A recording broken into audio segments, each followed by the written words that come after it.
Here are 5 things to consider as a worship team leader on how to lead your team, organize your team, and mentor your team. Are you getting me? Today, I just want us to share it. We are privileged to lead, teams from the various places of worship that we worship from. And as leaders of those teams, we are mandated, also to be equipped. We are mandated to look for ways of, getting the materials of, what to feed these people that we lead. Now, being a leader, there are things to consider. There are principles to consider. For your team to grow, there are principles to consider. Principle number 1 is time management. How do you manage your time with your team? Are you getting me? Time management is a factor to consider in praising and worshiping teams, especially during the practice sessions or training sessions, whatsoever way you call it. For example, how long do you want your team, to do the training? How long do you want your training to be? How long do you want your practice to be? Is it 1 hour? Is it 2 hours? Is it 3 hours? 5 hours? Whatsoever. But my point here is learning to consider time will play a big role in raising that team. For example, I do appreciate the fact that if you are assembling, your team for the practice of worship, it is so much important that you communicate to them what time you are meeting or what time you are starting your practice session and to what time you are doing that training. Do you understand? Now, for example, if you want your training to take 3 hours, say we want to start from 2 to 3 to 4 to 5, those are 3 hours for training. But are you sure after putting it down that you'll be meeting at 2 to 5? Are you sure your practice sessions or training sessions are always taking 3 hours? Or they're always taking 2? Or 1.5 even? You understand? So in the writing, you have put down that you are meeting from 2 to 5. But in reality, you are starting your practice sessions from 3. You understand? To 4:30. Now you get your team doesn't grow. I want to talk to you well. You get your team doesn't grow. Reason being, your time management is weird. If you want to meet for 3 hours, make it 3 hours. And as a leader, it is you to effect it. As a leader, it is you to effect it. It just must be 3 hours. 1, if you will train your members to abide by the time for training, it also helps them to be committed. You understand? They will be committed to that time. Now, if you get a member a member who is committed to the time you've put down, it will be easy for you to make them be committed to the ministry. But let me ask you a question. As a leader, do you consider that time? You also, as a person? You may put it down that you're meeting at 2, but you yourself you're reaching at 2:45. What do you expect the members to do? You understand? So, laying down the principal factor, the time factor, is important. But be careful. It should not slash you yourself. As you want your members to consider and follow the time, follow it more better than they can do. Let them learn from you. Point number 2, always have a 5 to 10 minute encouragement before the practice.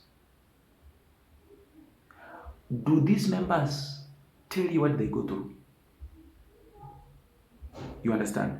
Some of them, they have come for practice, but they have been chased away from their houses they rent. Some of them are seated there for practice, but they are carrying letters from their landlords.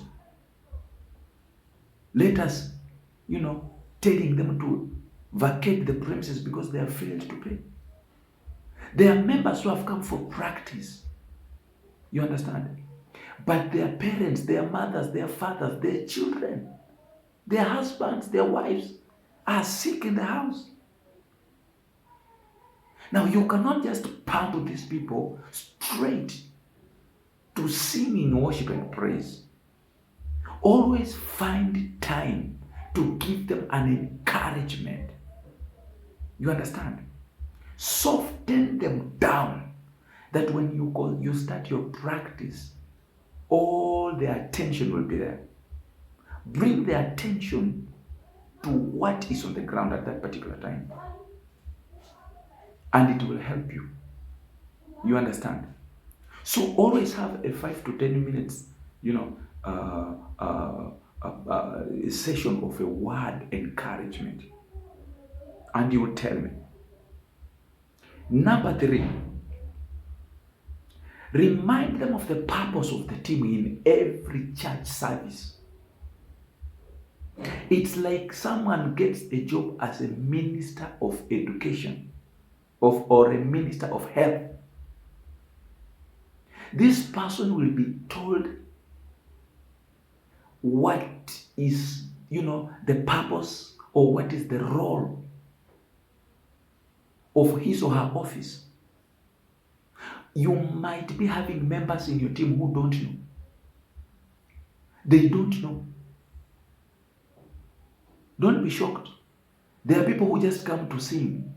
There are people who just come to worship and praise and go away. They don't know the deep purpose as to why they just must be in every service. So teach them. Make them understand why we must have, the praising and worshiping team. You understand? Teach them the purpose. Teach them the purpose. Teach them the importance of them being in church. Not for pride purpose, but let them understand. They will only understand when you know how to tell them. So tell them. Point number 4. Always encourage them to search and listen to the new songs. Don't let your team remain backward all year in, year out. You understand? What if you carry this team of yours to a particular conference? You meet a different team that will bring a song that is not very new, but not even one of your members know it. You will be embarrassed. So what you do is teach them, to search for the new songs and keep listening to them, and encourage them to bring those songs that you practice as a whole team. I will bet the fact that some of our worship teams, they don't have smartphones that they can access internet or something. Now, it is upon you as a leader to search for the new songs, bring them during the training or practice sessions, teach them these new songs. Now, I'll go back to the time factor. You see now, if you're having only 1 hour for practice, you cannot manage to learn new songs. You understand? So it is upon you as a leader. Search for the new songs, bring them on the table, teach them the new songs, and it will help your team to grow. Lastly, encourage your members to pray. Some or many of our members members in the teams for praising and worshiping are suffering attacks just because of the ministry we are doing in church. Even you as a leader, you might suffer an attack because of the ministry you are doing. So if you don't learn to pray for the protection, you will be hit more than any other person in church. So teach your members to pray. You understand? Now, in the next video, I'll be expanding this topic more.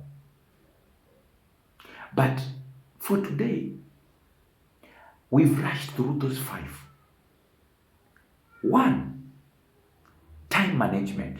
Teach your team to manage time properly. It will give you easy time as a leader. 2, always have a 5 to 10 minutes encouragement to each member so that they will forget the frustrations they have gone through all through the week. 3, remind them the purpose of the team, of the worship team in church. Let them know their roles. It's not just about singing. No. Number 4, encourage them to search and listen to the new songs that will keep growing. Number 5, encourage them to pray. Be blessed.